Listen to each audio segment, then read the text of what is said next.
प्रवासाचा आमचा पहिला दिवस होता आणि हे सगळे बघा कशी तयारी करून देत आहे आमची. आणि मुली बघा कशा आठवणीत येऊन पोचली आणि खूप अशा लहानपणीच्या आठवणीत आता त्या रंगल्या आहेत. बघा तुम्ही काय म्हणताय त्या.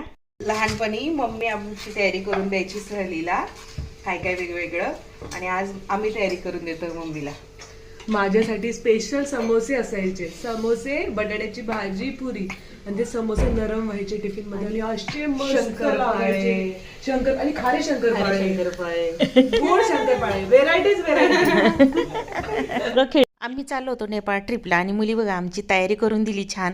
आता ही बहिणीकडे म्हणजे मुलीकडे आलेली होती ना मी, विनबाईंचा पाया पडली.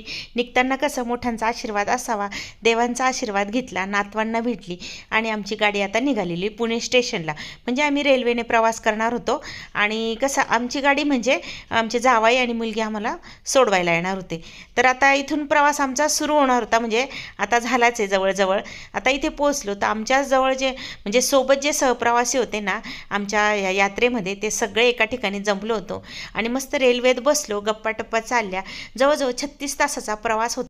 थंडी पण खूप होती आणि सोबत भरपूर खायला मुलींनी दिलेलं होतं ते पण होतं. आणि 2 दिवस आम्ही रेल्वेत काढले आणि नंतर आता आम्ही उतरलो आहोत गोरखपूर स्टेशनला. आता इथून आम्हाला पुढचा प्रवास करायचा आहे, तो एक व्हॅन आहे त्याच्याने. पण नंतर आधी आम्हाला ना या पॅलेसमध्ये राहायला छान अशी व्यवस्था केली होती.